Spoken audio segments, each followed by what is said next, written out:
Alright guys, Stuart, Al, Jamie here for Outdoor Basics, and we've got Tom for the Prepared Pathfinder, and we're just going to do a wee interview with Tom about what he's up to now and some of the things, the projects that he's got coming up. So yeah, stay tuned for that.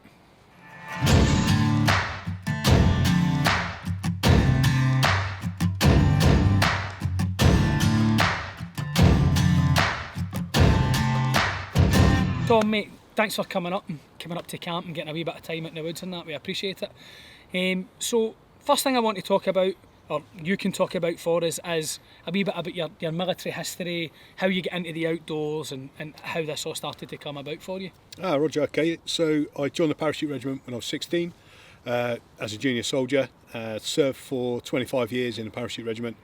During that time I was in one para, the Red Devils parachute display team, and the Pathfinders. Deployed on operations 7 times, so Northern Ireland, Kosovo, Macedonia, Iraq and Afghanistan a couple of times, and obviously travelled the world just doing various outdoor type stuff and exercise and parachuting and training and stuff like that. Did the Army Combat Survival / SEER course 3 times during the Pathfinders. Really enjoyed that sort of stuff, got into the survival side of things. Continued serving after I left the regular army, joined 4 para.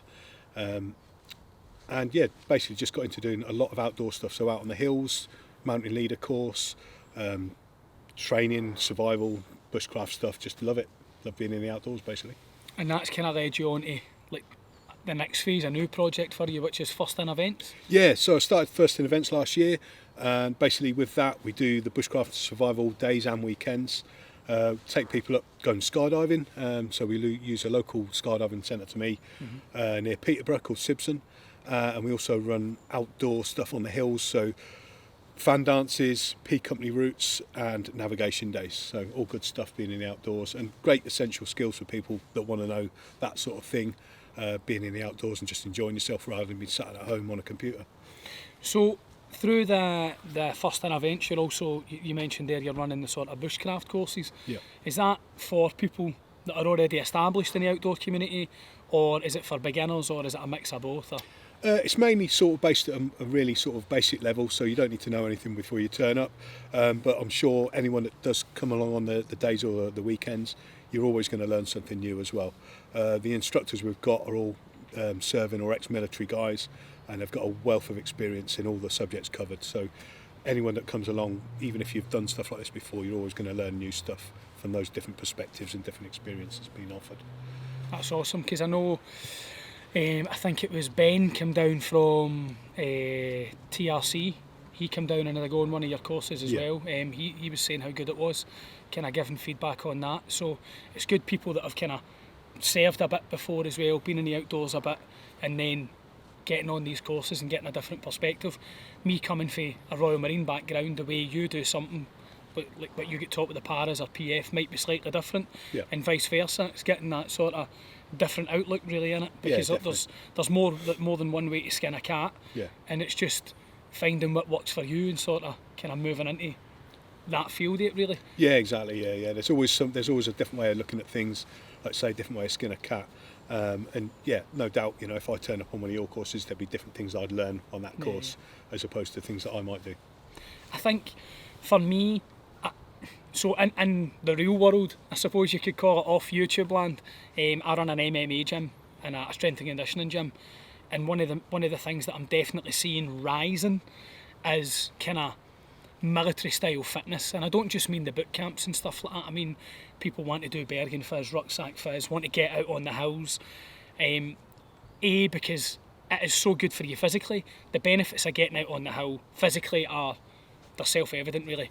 The benefits are massive for that, and also psychologically, getting out into big open spaces, up and down the hills, seeing the beautiful terrain, it pays dividends for your mind and your body.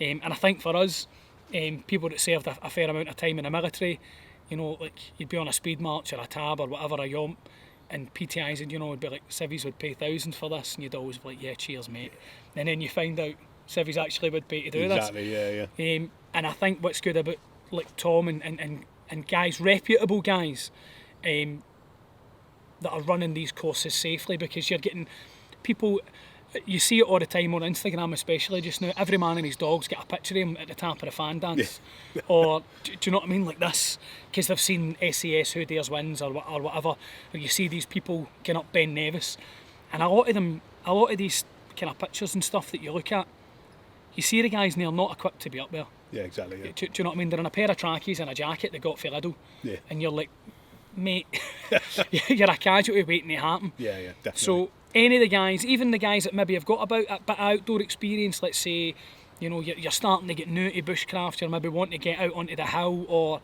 even dudes for like the prepping community or whatever it is that you're into, if you're looking to get out onto the hill, yeah, it's all very well and good driving to the fan dance and cracking on up it on your own, but without proper training and preparation, you could come unstuck incredibly quickly, and then you've just become a statistic, you're a casualty. So get in touch with somebody like Tom, get onto first in events, go down on, I know that you do navigation days. Yeah, so we do navigation days and instruction on that, getting guys out on the hills, getting people learning, you know, your navigation techniques, map and compass rather than just GPS. A lot of people just relying, aren't they, on technology. We were talking nowadays. about this earlier, somebody being able to march on a bear and use your pacing. It's a hard thing to do. Like I done it with my son and one of the other guys that come for the car up to where we are the other week, and I'd done their pacing with them over a football pitch and was like, right, let's try and keep our pacing all the way up here. We got less than halfway here and their head had went, they're like, oh, I don't know how far I've gone, and I was like, let's add in bad weather, let's add in it's dark, let's add in you're tired, whatever. So again, get on one of these basic day nav courses. They're worth their weight in gold. Even if you think you've done it, you know, people are like, yeah, you know, I've done a bit of map reading in cadets or whatever. Map reading is a massively perishable skill. Definitely, yeah. And somebody like me, I've done a lot of map reading, especially in my previous career, and now I'm still out a lot on the hill. But over lockdown, I definitely, when I went back out and done some nav, I definitely wasn't as sharp at it or as quick as I would like to have been. It's a definitively perishable skill. So for these guys that are maybe want to get your cool Instagram post at the top of the fan, consider getting on a first in events course, even like a day nav course before you go up yourself. And then A, you're going to learn the correct equipment, B, you're going to learn how to navigate, and C, you're going to learn a wee bit more about mountain movement, how to safely move from A to B. It's not just as simple as banging a bearing and then going that way, because you could end up in a bit of a dodgy scenario where you're going across terrain that route selection, a basic route selection is just a massively important thing. Being able to interpret the information off the map and then plan your route according to what you can see there and actually put that into practice on the hill. I think it's things that maybe through having spent extended periods of time in the military and on the ground and on various courses that we maybe took for granted. Because we were talking about it, you've done a Civi MLs course recently, and even on that some people can maybe disengage, whereas we're used to forward planning.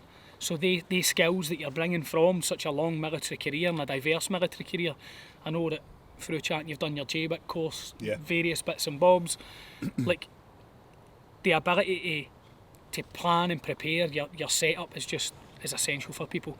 And I say this all the time, and I'm guilty, you're guilty of it, man. We're both kit pests, absolute kit whores. Do you know what I mean? Like, we talk about it all the time, and it is what it is. The ability to be physically fit enough to get out on the hill and have the basic skills to be on the hill, because when you're on the mountain and the weather comes in and it starts to blow a hoolie and you're having a bit of a nightmare, that super duper fancy woodlawn life isn't going to get you off the hill. Your own physical and technical ability is going to get you off the hill. 100%. But also learning what is the right kit to take on the hill, and getting that balance. So another project that you're running, which is kind of how we linked up, you commented on our videos, is the Prepared Pathfinder YouTube channel. Right. Yeah. So how did that come about, and like what's your plans with that? So basically with that side of it, during lockdown, I basically, you've run out of box sets to watch, you kind of waxed the TV. I started watching a bit of YouTube, which I hadn't really done much of before, and I started looking into preparedness stuff. So not just the bushcraft survival, but more preparedness type stuff. So, if some sort of disaster happens, or, you get stuck outdoors for whatever reason, you're on the road and you get stranded somewhere. And a lot of the stuff I was watching, without being arrogant, wasn't particularly great. And you could just see straight away it's people sat in their basements showing off their local, their latest tools and stuff, and it's all shiny and unused. And I was thinking, actually, I could kind of give a little bit of advice on this stuff based on my experience, operational experience, and even just working outdoors over the many years that I have done through the military and stuff. So I kind of looked into that side of it, and I think preparedness has got a little bit of a bad name in the UK because people see it as being nut jobs going out into the woods on their own and pretending and stuff, and thinking they're going to fight off the zombie apocalypse. Whereas actually, I think it's got a really good real life application. Even if it is just you get stranded in your car overnight, it can happen to anyone. Recently, Al had a situation where he's from in Scotland, the power went down, Al. Aye. Yeah, and was it how many days was that? 3 days. 3 days. Now that doesn't sound a lot, but when you think about it, that's all your food gone in your fridge and your freezer. Yep. That's that in trouble unless you're preparing it. How are you going to heat your home, lighting? It doesn't necessarily mean you're preparing for a zombie apocalypse, but you're preparing for just general inconvenience. Yeah. Like the power going out for 3 days is an inconvenience. Yeah. So if you had a few battery powered lamps around your home, you had, I don't know, like a generator or whatever, some way of heating it that wasn't dependent on electric, things like that are essential. Like I completely agree with you in that I feel too many people have watched Preppers on the Preppers TV show on Netflix. Yeah.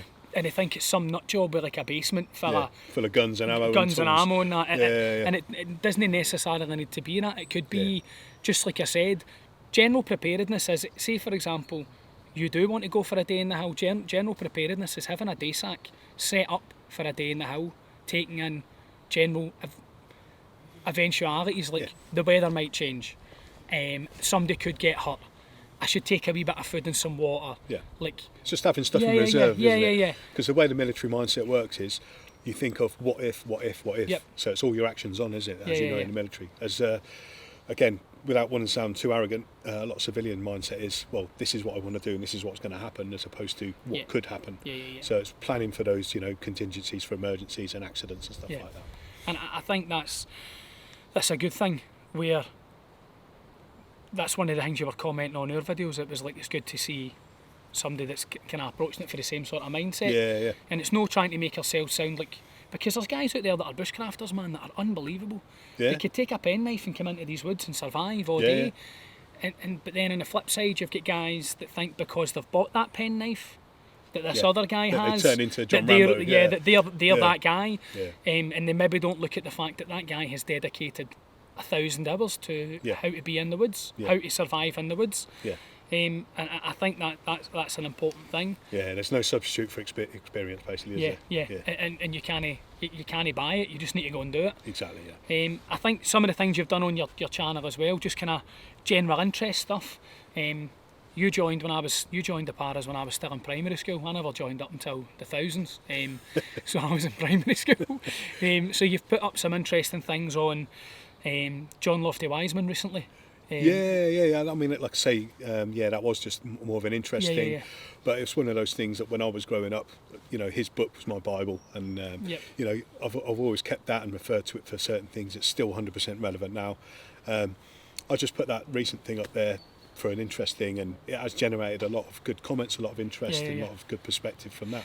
I think that the John Lofty Wiseman thing, like my dad bought me that book when I was a kid as well, and like I kind of took myself off into the woods and built dens and like copied things out of it, like, and I don't think there's many lads that have joined up that book has kind of being an attributing factor. Yeah, you want to get into the definitely an woods influencing part. Yeah, definitely. And the man in his own right is an absolute living legend. Yeah, like absolutely. He's been there, seen it and done it. I think you mentioned, was he the youngest dude to have passed selection? He was, yeah. He was 18. Like, so anybody that knows like UKSF selection, it's a bit of an event. Like, do you know what I mean? To get through at that age is pretty amazing. To get through at 18 is, it's mind-boggling, really. Yeah. Just doing the various interest stuff. It's kind of the route that we're trying to take. We're trying to do fun interest things, as well as a bit of like, you should maybe consider this. Yeah. And trying to approach it for no, like, I was in the military, therefore I know vibe. That's not the vibe we're trying to give. No. We're looking at it in a perspective of, well, we have got this experience, we did do these courses, we did go to these places and do it in these environments, and if you can extrapolate a wee bit of knowledge for that and scale it back, it's going to work perfectly here. Like, I was talking about, like, that basic Mora knife, like, lads use that in Norway on, like, their novice course or whatever they're doing, or if it's good enough for that, it's good enough for you to get into the local woods and spend a day. 100%, You don't need to go mental and buy a £400 knife. Now, this is coming for the guy that buys Aura knives. Absolute best. Fair one. So it's just one of the things. But yeah, so Tom's got loads of events throughout the year with the first in events. So if you jump on what's your Instagram, Facebook, stuff like that, mate? So basically firstinevents.com is their website. And you can find all the events and stuff there. The next one we've got coming up is on the 16th of January. That's a fan dance. We haven't got any dates up for the rest of the year yet, but they will be coming soon. So that'll be skydiving, survival, navigation days. As far as the skydiving and stuff like that goes, he was in the Red Devils, like parachute display team. Do you know what I mean? Like, they're all about it, falling downwards and that. Gravity. Falling with style. So, like, again, it speaks for itself, guys. So yeah, and for all the other dudes out there, I know there's loads of veterans that watch our channel and stuff like that. Let's support veteran-owned companies. Tom served a very, very long time, and he's moving into the next phase, which is absolutely dynamite.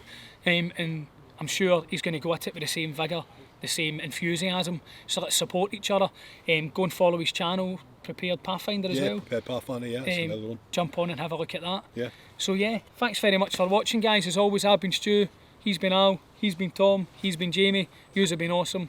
See you in the next one. Cheers, mate. Cheers, mate. Thank you, bud.